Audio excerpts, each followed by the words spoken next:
요한복음 18장 33절에서 40절까지의 말씀입니다. 제가 이 요한복음을 좀 한 면으로 좀 빨리 끝냈으면 좋겠다라는 마음이 있는데요. 근데도 또 말씀을 보면 그게 또 그렇게 되지가 않습니다. 오늘 요한복음 18장 33절에서 40절까지의 말씀 우리가 오늘 세 번째 이 말씀을 보고 있는데요. 우리 함께 이 말씀을 또 같이 하나님 앞에 공동히 올리시도록 하겠습니다. 요한복음 18장 33절에서 40절까지의 말씀입니다. 공동하겠습니다. 이에 빌라도가 다시 광정에 들어가 예수를 불러 이르되 내가 유대인의 왕이냐? 예수께서 대답하시되 이는 내가 스스로 하는 말이냐? 다른 사람들이 나에게 대하여 내게 한 말이냐? 빌라도가 대답하되 내가 유대인이냐? 내 나라 사람과 대사람들이 너를 내게 넘겼으니 내가 무엇을 하였느냐? 예수께서 대답하시되 내 나라는 이 세상에 속한 것이 아니라 만일 내 나라가 이 세상에 속한 것이었다면 내 종들이 싸워 나로 유대인들에게 넘겨지지 않게 하였으리라.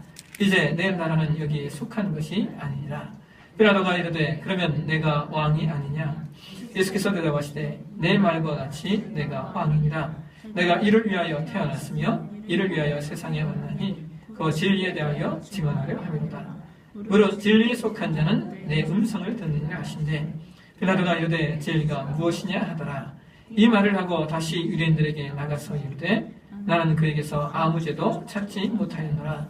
유월절이면 내가 너희에게 한 사람을 놓아주는 전례가 있으니 그러면 너희는 내가 유대인의 왕을 너희에게 놓아주기를 원하느냐 하니 그들이 소리질러 이르되 이 사람이 아니라 바라바라 하니 바라바는 강도였더라. 아멘. 조명을 위한 기도를 드리겠습니다. 하나님 오늘도 우리에게 말씀을 주시옵소서. 하나님 말씀이 우리 가운데 선포되고 증거되어질 때 우리가 주의 음성을 듣게 하시고 이 말씀을 통하여 우리를 교훈하시고 새롭게 하시는 아버지의 뜻이 하늘에서 이루어진 것처럼 이 시간 우리 가운데 이루어지는 귀한 시간들이 도와주시옵소서. 성령님 우리 가운데 내주하시고 임재하시고 교통하셔서 이 말씀을 잘 조명해 주십시오. 이 말씀 잘 깨닫고 이 말씀이 우리 신앙에 우리 삶에 양약이 되게 도와주시고 삶의 지표가 되게 하시고 어떻게 살 것인가 하는 말씀의 목표가 되어질 수 있도록 하나님 은혜 허락해 주시옵소서. 감사합니다. 걸어가신 예수님의 이름으로 기도합니다. 아멘. 요한복음 강의 127번째 시간 정말 예수를 믿는가? 라고 하는 제목으로 말씀을 나누도록 하겠습니다. 비행기를 타면은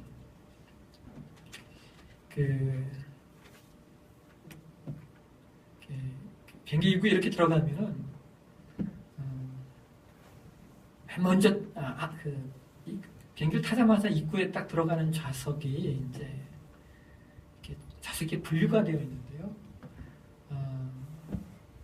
일반적으로 이렇게 세 등분으로 비행기가 되어 있습니다. 그래서 일반적인 좌석을 이코노미 클래스라고 해서 비행기를 딱 타면 이렇게 뒤로 한참 들어가는 거, 이게 이제 이코노미 클래스고요. 그 다음 이제 높은 가격의 좌석이 이제 비즈니스 클래스라고 부르고, 가장 높은 가격의 좌석을 이제 퍼스트 클래스라고 이렇게 호칭을 합니다. 16년 동안 일본의 항공사와 외국 항공사를 넘나들며 국제선 1등석 객실, 그러니까 퍼스트 클래스를 담당했던 그 스튜어디스 중에 미즈키 아키코라고 하는 분이 계십니다. 이분이 지금은 그 스튜어디스 일을 그만두고 그녀가 그 퍼스트 클래스 승객을 밀착 서비스하면서 배웠던 내용들을 토대로 해서 인재 육성 회사인 CA 스타일, 카 스타일이라고 하는 회사를 이분이 운영하고 계십니다. 그녀가 쓴 책 중에 일본에서 150만 부 이상이 팔렸던 책이 있는데요. 베스트셀러가 되었던 책인데 그 책의 제목이 퍼스트 클래스 승객은 펜을 빌리지 않는다라고 하는 제목의 책이 있습니다. 그리고 그 책의 부제로 비행기 1등석 담당 스튜어디스가 발견한 3%의 성공 습관이라고 이렇게 쓰여져 있습니다. 그녀는 이코노미 속에 최소 5배 이상의 운임을 내는 이들, 그게 그 비행기 전체 좌석의 딱 3%랍니다. 그 3%의 승객들에게는 작지만 성공을 만드는 비밀의 습관이 있다라고 하는 것을 발견했다고 합니다. 그녀가 그 내용을 그 책에서 이렇게 정리하고 있는데요. 첫 번째로 1등석 승객은 절대로 펜을 빌리지 않는데요. 스튜어디스에게 펜 갖다 주세요 하는 일이 절대로 없답니다. 그것은 그들은 항상 메모하는 습관이 있기 때문이고 그래서 모두 자기만의 필기구를 지니고 다닌대요. 메모는 최강의 성공 도구로 기록하는 행위는 신뢰를 주고 아이디어를 건조시켜서 보존해 주기 때문에 성공하는 사람들의 첫 번째 습관 가운데 하나가 메모하는 습관이라는 거예요. 두 번째 1등석 승객은 신문을 가져달라는 요청이 거의 없답니다. 신문은 참 이코노믹스하게 앉아 계신 분들만 본대요. 그럼 뭐 합니까? 그들은 다 책을 읽는데요. 그들은 이미 비행기에 탈 때부터 자기가 읽을 책 몇 권을 다 들고 탄답니다. 한 분이 날아가는 동안 커피 한 잔을 스튜어디스에게 달라고 해서 요청해 놓고 한 잔 딱 놓고요. 비행기 떨어지는 동안 책 8권을 읽는 독파하는 분도 본 적이 있답니다. 근데 재밌는 것이 그들이 읽는 책들을 보게 되면 그들은 무슨 베스트셀러를 읽는 게 아니래요. 잘 알려지지 않은 투박하고 묵직한 책들을 읽는다고 하는 겁니다. 그래서 그들이 읽는 대부분의 책들은 전기와 역사책, 그런 책들을 많이 읽는다고 합니다. 세 번째로 1등석 승객은 듣고 말하는 것이 다르대요. 그들은 다른 사람의 이야기를 정말 흥미진진하게 듣는데요. 그래서 그들이 뭐 한마디 하면 정말 그렇습니까? 그래요? 하면서 반응한대요. 맞장구를 잘 쳐주고요. 동시에 그들이 어떤 말을 할 때 절대로 고자세를 취하지 않는답니다. 여러분 1등석 승객이면 스튜디오스에게 좀 고자세로 할 수 있잖아요. 그렇게 하지 않고 오히려요 이코노믹스에 앉아있는 분들이 고자세를 취한대요. 근데 그들은 말할 때 이런 얘기를 하는데요. 말할 때 늘 사용하는 그 어구가 있는데 그것이 완충 어구랍니다. 이 완충 어구가 뭐냐면 이런 거예요. 아가씨, 바쁜 중에 미안하지만 저에게 커피 한 잔을 갖다 주세요. 이 완충어구가 이런 말이에요. 바쁜 중에 미안하지만. 그들은 이러한 완충어구를 정말 잘 사용한대요. 그리고 그들은 가져오세요가 아니라 명령형이 아니라 청유형 갖다 주시겠습니까? 이렇게 얘기한다는 거예요.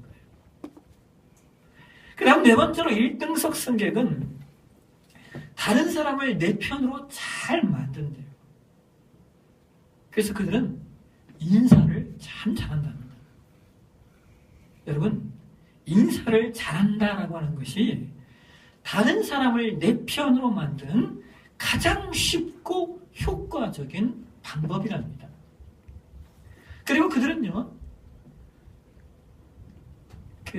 아내와 동반해서 비행기를 탔을 때 보면 그렇게 아내를 존중한대요. 그리고 아내의 말을 잘 듣고 잘 수용한답니다. 왠지 아십니까? 세상에서 가장 확실한 내 편은 바로 내 아내이기 때문이라는 겁니다. 세상에서 가장 확실한 내 편은 아내라는 거예요. 그래서 아내를 존중하고 아내의 말을 잘 듣는데요. 마지막으로 다섯 번째로 1등석 승객은 자세와 태도가 다른데요. 기본적으로 그들은 자세가 바르답니다. 그리고 무엇보다 시선의 각도가 높은 것이 특징이래요.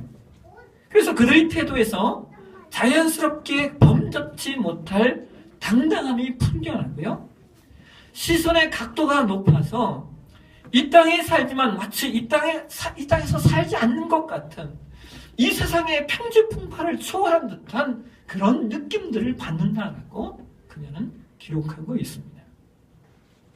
사랑하시는 여러분, 오늘 우리가 이 봉독한 이 말씀은 우리가 세 번째로 보고 있는데요. 기억하세요, 여러분. 첫 번째 보았을 때는 그 이스라엘 백성의 시각에서 이 말씀을 보았고요. 두 번째 이 말씀을 보았을 때는 빌라도를 중심으로 이 말씀을 보았고, 오늘 본문에서는요, 빌라도의 질문에 대한 예수님의 답변을 중심으로 이 말씀을 좀 보려고 합니다.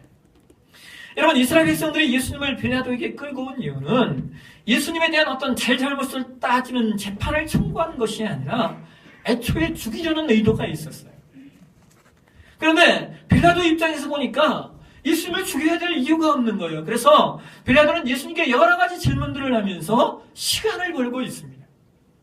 33절에 보시면 빌라도가 예수님께 이렇게 질문하죠. 네가 유대인의 왕이냐? 그러자 예수님께서 34절에 그 말을 한 것이 너 스스로 한 말이냐? 아니면 다른 사람들에게 나에 대하여 듣고 네가 하는 말이냐? 예수님이 이렇게 말합니다. 그러자 빌라도가 35절에 이렇게 말하는 거예요. 여러분, 35절 말씀을요, 제가 쉽게 의역하면 이런 말이에요. 야, 이 사람아, 내가 유대인인 줄 아냐? 나 유대인 아니다. 나 로마 사람이다. 예? 그러니까 내가 다른 사람한테 들은 적이 없다, 그거예요. 그러면서, 근데 너는 왜 너의 나라의 사람들에게 고소당하고 그들이 널 죽이려고 드냐? 이렇게 빌라도가 묻는 겁니다. 이 말을 듣고 예수님께서 36절에 이렇게 말씀하셔요. 여러분, 이 36절이 대단히 중요합니다. 우리 함께 이 36절 말씀을 같이 다시 한번 읽도록 하겠습니다. 예수께서 대답하시되 내 나라는 이 세상에 속한 것이 아니라 만일 내 나라가 이 세상에 속한 것이었더라면 내 종들이 싸워 나로 유대인들에게 넘겨지지 않게 하였으리라. 이제 내 나라는 여기에 속한 것이 아니니라. 여러분, 지난 시간 말씀을 기억하세요?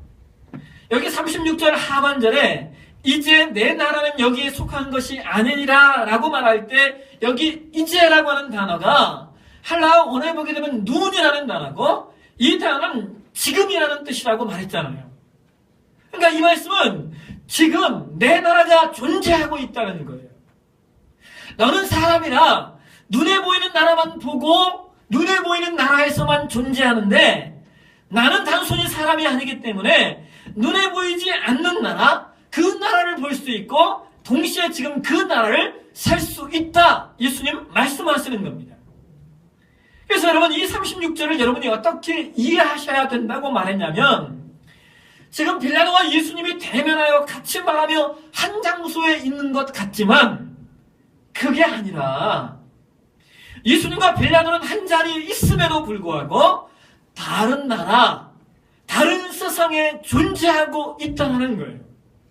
그래서 빌라도는 이 세상, 눈에 보이는 세상의 대장으로 지금 서 있다면 예수님은 하나님 나라, 눈에 보이지 않는 나라의 대장으로서 지금 이 둘이 대면하고 있는 겁니다. 그래서 여러분, 이 내용이요, 얼마나 깊은 영적 통찰이 있는지 몰라요. 빌라도가 예수님 말을 이해를 못합니다. 그래서 빌라도가 다시 예수님께 질문하죠. 37절 보시면 빌라도가 다시 내가 유대인의 왕이 아니냐라고 하면서 헷갈려 할 때 예수님께서 그래, 네가 말한 대로 나는 유대인의 왕이야 라고 말씀하시면서 이 내용을 무엇으로, 빌라도의 질문을 무엇으로 끌고 가고 계시냐면요, 진리에 관한 문제로 끌고 가고 계십니다. 여러분, 37절 말씀을 우리가 표준 세번역 성경으로 한번 보실까요? 표준 세번역 성경이 이 말씀을 이렇게 번역하고 있어요. 우리 같이 한번 읽도록 하겠습니다. 빌라도가 예수께 물었다. 그러면 당신은 왕이요? 예수께서 대답하셨다. 당신이 말한 대로 나는 왕이요? 나는 진리를 증언하기 위하여 태어났으며 진리를 증언하기 위하여 세상에 왔어. 진리에 속한 사람은 누구나 내가 한 말을 듣소. 여러분, 이 말씀은 빌라도 너는 세상의 왕이지만 진리에 속해 있는 존재가 아니라는 거예요. 내가 지금 나를 너에게 넘겨준 사람들도 역시 진리에 속해 있는 존재들이 아니라는 겁니다. 더 나아가서 너는 지금 그들이 내 동족, 내 나라 사람이라고 말하는데 그들은 진리에 속해 있지 않기 때문에 내가 그들 나라의 사람도 아니고 그들도 역시 내 나라의 사람이 아니라고 예수님 말씀하시는 겁니다. 그렇다면 여러분, 예수님께서 말씀하시는 내 나라, 내 사람들은 도대체 어떤 이들을 말하는 걸까요? 어떤 이들이 하나님 나라에 속한 사람이고 어떤 이들이 예수님의 사람일까요? 그들이 어떤 존재일까요? 그들은 하나님께 부르심을 받아 예수님을 믿는 사람들입니다. 너무 쉽죠? 다시 말씀드릴게요. 그들은 어떤 사람이냐? 하나님의 나라, 예수님의 사람은 어떤 사람들이냐? 하나님께 부르심을 받아서 예수님을 믿는 사람들. 그들이 하나님의 나라, 예수님의 사람들입니다. 자, 그러면 여러분, 우리 한번 생각해 보시자고요. 내가 오늘 하나님께 부르심을 받아서 예수님을 진짜 잘 믿는 사람들인지 말입니다. 여러분, 우리가 하나님께 선택받고 예수 믿는 사람이라고 하는 것을 여러분 무엇으로 증명하시겠습니까? 만약 누군가가 저와 여러분에게 말하는 거예요. 당신이 예수 믿는 사람이라는 걸 뭘로 증명하시겠습니까? 질문하시면 우리가 뭐라 답하시겠냐고 하는 거예요. 여러분, 우리는 대부분 이렇게 얘기할 거예요. 저는 교회 다닙니다. 저는 교인입니다. 근데 여러분, 오늘날 사람들이 교회 다니는 거, 교인이라고 하는 사실이 예수 믿는다는 것에 대한 증명이 될까요? 지난주에요.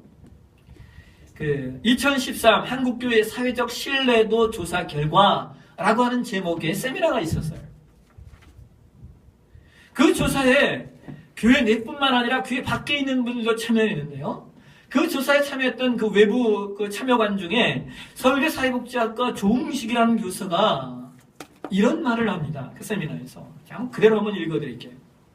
그가 이렇게 얘기해요.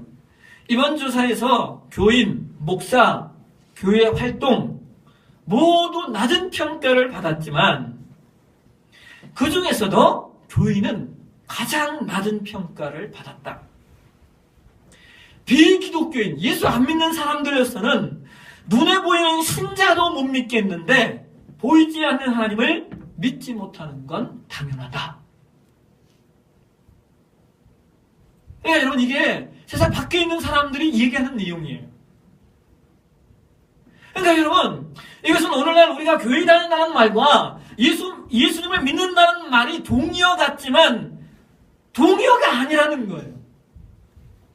예수 믿는다는 말은 적어도 우리의 삶의 내용과 가치들이 예수 믿는 사람답게 이 세상에 내비춰져야 된다는 거예요. 그것이 없다면 세상 사람들이 그 사람을 하나님을 믿는 사람, 예수 믿는 사람이라고 여기지 않는다는 겁니다. 그래서 여러분, 아까 서론에서 그런 말을 했잖아요. 세상에 퍼스트클래스를 타는 3%의 사람들의 삶의 모습을 보면 그들이 뭔가 다른 게 있다고요. 근데 여러분, 이 예를 너무 오해하지 마십시오. 제가 이 이해를 이해해서 어떻게 인생의 성공자가 되느냐, 어떻게 하면 돈을 많이 버냐, 이것을 말하려는 게 아니에요. 여러분, 그들은 돈을 벌고 인생의 성공자가 되기 위해서 그렇게 살았던 것이 아닙니다. 그것이 되기 위해 그렇게 살았던 것이 아니라 그렇게 살다 보니까 그렇게 된 거예요. 여러분 이것의 차이점을 이해하시겠어요? 그래서 여러분 보세요. 근데 여러분 한번 보세요. 그들이 살았던 삶의 모습이 뭐 그리 대단합니까? 보세요. 메모 잘하는 거, 책 좀 더 읽는 거, 말 이쁘게 하는 거, 인사 잘하는 거, 자세 바르게 취하는 거, 시선을 높이 두고 사는 거. 그럼 이게 대단한 거예요. 근데 그것이 시간이 지난 다음에 97%대 3%를 만들어내는 기준이 되더라는 거예요. 그러면 제가 그 글을 읽으면서 느꼈던 것이 뭔지 아십니까? 여러분, 제 인생도요, 어차피 그 3%에 안 들어가는 인생이거든요. 여러분, 제가 퍼스트 클래스를 탈 날이 오겠습니까? 근데도 제가 그 글을 읽으면서 두 가지를 생각했어요. 하나는, 내 자식만큼은 이렇게 키워야 되겠다. 그것이 왜 이렇게 하는 거냐? 뭐 이런 특별한 게 아니잖아요. 예? 삶의 습관과 태도에 가는 것. 이게 뭐 돈 드는 일도 아닌데 왜 못하겠습니까? 여러분, 저는 솔직히요, 내 자식이 이왕이면 나중에 퍼스트 클래스 타는 인생이 되었으면 좋겠어요. 돈 많이 버는 사람이 되라가 아니라 아까 말한 그런 가치들을 가지고 살다가 자연스럽게 그 자리에 이르는 그런 삶이 좀 되었으면 좋겠습니다. 여러분, 제가 너무 세속적인가요? 목사가, 예? 여러분, 이게 아비의 마음 아니겠습니까? 또 하나는 이런 거였어요. 나는 혹여라도 그 3%에 들어가도 퍼스트 클래스 안 탈 거야. 여러분, 비행기 타는데 퍼스트 클래스를 꼭 타야 하는 이유가 뭡니까? 그 세상 밖에서 더 좋은 일 했으면 더 좋잖아요. 제가 해외 선교 강의를 나갈 때마다, 선교 강의 사역을 나갈 때마다 교회에서 비행기표와 필요한 경비를 지원해요. 이번 5월 달에도 벌써 강의 요청이 들어왔어요. 제가 이런 결심을 해요. 우리 교회가 후에 아무리 여유가 있어도 내가 교회 경비로 퍼스트 클래스를 타는 일은 없을 거야. 결정했습니다. 근데 여러분, 제가 그거를 써놓고 저는 잃어버릴까봐 써놔야 안 잃어버리잖아요. 거기 가로 이렇게 썼어요. 그래도 누가 혹시 끊어주면 탈 거야. 교회 재정 아니라 누가 끊어주면 혹시 끊어주면 탈 거야. 사랑하시는 여러분,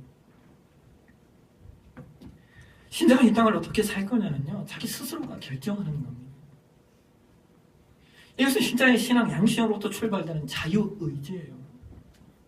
여러분, 신자의 삶의 자유의지는 구원을 내가 선택하냐 마느냐의 것이 아니에요. 구원은 전적으로 하나님의 권한입니다. 그런데 구원받은 이후에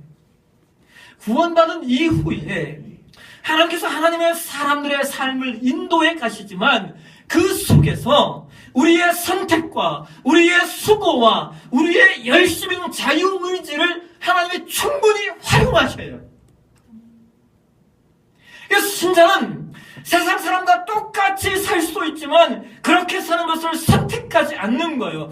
의도적으로 신자다움을 선택하는 것, 이것이 신자의 삶인 거예요. 그런 의미에서 여러분, 교회 다닌다고 다 예수 믿는 게 아니에요. 왜냐하면 신자다움의 그 가치를 선택하며 사느냐, 그렇지 못하느냐의 차이점이 있기 때문입니다. 이번 한 주간 참 제 안에 풍성했어요. 왜 풍성했냐면 제가 좋은 책들을 많이 대했어요. 이번 한 주간 좋은 책들을 많이 대하면 얼마나 풍성해지는지 몰라요. 지난 수요일에도 제가 잠깐 나눴었는데요. 미국에서 오병이어 사역을 하시는 목사님이, 이름이 오병이에요. 사역을 하시는 목사님이 계셔요. 로스앤젤레스에 사역을 하시는데, 이분이 섬기는 교회와 단체가요, 매일 2,000명의 노숙인과 가난한 사람들에게 식사를 대접해요. Meal on Jesus, 예수님이 내시는 식사입니다 라고 말하면서 매일 2,000명의 노숙인과 가난한 사람들에게 아주 좋은 식사를 대접해요. 또 한 주 동안 3만 명에게 먹을 식료품을 제공한대요. 미국뿐만 아니라 멕시코까지 내려가서 한 주 동안 3만 명의 사람들에게 식료품을 제공한대요. 2012년에 통계를 그들이 나눈 베푼 음식 식료품들을 돈으로 환산해 보니까 1년 동안 베푼 식료품이 120만 달러, 한국 돈으로 15억 원, 그죠? 맞죠? 15억 원이 넘는 돈이더라는 거예요. 근데 여러분, 그 교회 성도들이 몇 명인 줄 아십니까? 20명. 한 달 헌금 2,000달러. 200 몇십만 원밖에 안 돼요. 여러분, 그런 교회가 어떻게 매일 2,000명을 먹이고 한 해 동안 15억 원의 예산을 움직일 수 있겠습니까? 근데 그렇다고 뭐 정기적인 후원단체가 있느냐? 그것도 없고요. 뭐 큰 기업이 그것을 후원하는가? 그것도 아니래요. 근데 그런 일들이 지금 몇 년째 진행되고 있다는 거예요. 제가 그 책을 읽으면서 이런 생각을 했어요. 기적은 선교지에만 있는 것이 아니다. 기적은 지금 우리의 삶의 현장에 일어날 수 있다. 다만 그 기적이 일어나는데 동인이 되는 믿음이 있느냐 없느냐의 차이일 뿐이다. 여러분 아멘이십니까? 아멘. 기적은 저와 여러분의 삶의 현장 가운데 일어날 수 있어요. 다만 그 기적의 동인이 되는, 기적을 우리가 일으키는 건 아니야. 그러나 그 기적을 하나님이 일으키시는데 동인이 되는 믿음, 이게 있냐 없냐의 차이일 뿐이라는 거예요. 사랑하신 여러분, 우리는 하나님께 부르심을 받아 예수 믿는 사람들입니다. 결국 신자란 삶을 살아가는 방식과 내용, 삶의 습관과 태도, 삶의 가치와 기준 등의 면에서 하나님의 사람으로 사는 것이 무엇인가를 보여주는 사람들이에요. 그리고 그 자리에 가기 위해서 자신에게 부여된 자유의지를 의도적으로 활용하는 그러한 수고와 애씀이 있는 사람들입니다. 그것을 오늘 본문에서 예수님은 이 땅에 있지만 이 세상에 속한 사람이 아니라고 말씀하고 계시고, 그러한 삶이 진리를 아는 삶이라고 예수님 말씀하시는 거예요. 여러분, 경기도 포천시 영북면 산정리 가시면요, 평강식물원이라는 식물원이 있어요. 평강식물원. 그 식물원을 만드신 분이 이환용이라고 하는 분인데요. 18만 평 정도 됩니다. 이분은 서울 사랑교회 장로님이셔요. 그리고 서울 수초구에 있는 평강한의원 원장님이셔요. 평강한의원은 축농증과 비염 치료제인 청비환으로 아주 유명한 한의원이에요. 저도 비염이 있어서 우리 이제 제 아이들도 좀 그래요. 그래서 애 데리고 한 번에 가야지 하는데 아직 못 갔어요. 이분이 충남 서산 출신인데요. 대학을 7번이나 떨어졌답니다. 7번 떨어지고 나서 겨우 8번째 합격한 것이 동국대 한의학과. 7전 8기죠. 그분이 만든 그 청비환, 그분이 만든 그 청비환에 여러분 주 재료가 그 느릅나무래요. 느릅나무. 사람들은 지금 그걸 코나무라고 부르는데 하도 청비환이 유명해져서 느릅나무인데요. 근데 이분이요, 그 느릅나무를 알게 된 것이 이분이 재수할 때래요. 재수할 때 하도 감기가 세게 와서 막 훌쩍거리니까 평소 알고 지내던 할머니가 그 나무를 다려 먹으면 비염에 축농증에 효과가 있다 하셔가지고 그때 다려 먹고 이 사람이 효과를 본 거예요. 그래서 나중에 한의사가 돼서 보니까 오늘 많은 현대인들이 축농증과 비염을 앓고 있는 거예요. 그래서 이것을 먹기 좋게 이 사람이 환으로 만들었고요. 그것이 히트를 쳤어요. 여러분 얼마나 히트를 쳤는지요. 우리는 뭐가 하나 히트 치면 그걸 따라하는 사람 많잖아요. 어떤 분이 그 평강한의를 똑같이 이름을 못 쓰니까 이름을 평강한의원 이렇게 이름을 쓰는 분 계시고요. 청비환 해가지고 그분처럼 청뭐한 해가지고 똑같은 환들을 얼마나 많은 사람들이 만들어냈는지 몰라요. 그러니까 여러분, 그분은요, 그 이환영 장로님은 실수한 게 잘한 거예요. 그죠? 왜? 재수할 때 그거 발견했으니까. 여러분 한번 생각해 보세요. 신자의 삶에 여러분 거절은 없습니다. 예? 여러분의 삶 속에 경험하시고 느끼시고 여러분이 삶에 체험하셨던 그 모든 것들 신자의 삶에 거절은 없다고요. 이거 꼭 기억하십시오. 그래서 제가 이것을 말씀드리는 것이 아니고 그분이 만든 그 평강신문원에 예전에 고 노무현 대통령 내외가 방문을 했대요. 근데 비서가 전화가 와서 비가 안 오면 가고 비가 오면 못 갑니다. 이렇게 얘기하더래요. 그래서 이완 장로님이 그랬대요. 걱정 마십시오. 비 안 내릴 겁니다. 오십시오. 그랬대요. 근데 그 한 주간 동안에 그날만 비가 내린다는 비 일구일구가 있었대요. 아니나 다를까 밤새 폭풍우가 쳤는데요. 대통령이 평강신문원을 갈지 말지를 결정하는 아침 7시에 비가 딱 그쳤답니다.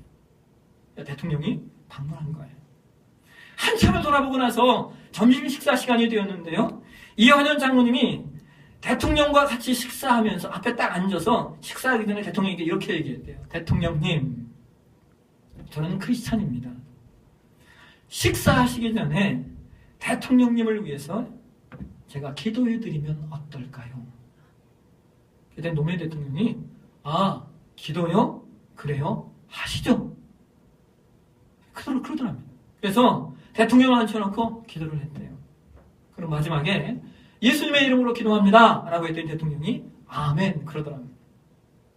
또 그 원장님 아내가 이 대통령이 보니까 너무 좋아가지고 찬송가를 잘 부르는 직원이 있는데 대통령님 한번 찬송 한번 들려드려도 될까요? 그랬더니 비서가 시간 없습니다. 가야 됩니다. 라고. 근데 노무현 대통령이 찬송이요? 한번 들어보죠. 들려주세요 하더라는 거예요. 그래서 대통령 내역을 앉혀놓고 찬송까지 들어줬대요. 마지막에 노무현 대통령이 가시면서 그 원장님에게 이렇게 말씀하셨대요. 식물원보다 더 아름다운 것이 있어요. 그것은 원장님의 마음인 것 같아요. 사랑하신 여러분, 이런 것이 신자의 삶이 아닐까요? 오늘 얼마나 많은 사람들이 이 타산의 과정에서 내가 신자임을 드러내지 않고 숨기며 사는지 모릅니다. 여러분, 신자는 신자의 삶을 드러내는 겁니다. 그 신자됨을 드러내는 삶, 그것이 하나님의 나라이고 그것이 진리의 삶입니다. 오늘 저와 여러분이 그렇게 사는 삶 되셨으면 좋겠습니다. 그런 삶 되시길 주의 이름으로 축원합니다. 기도하겠습니다. 우리 함께 같이 찬양할까요?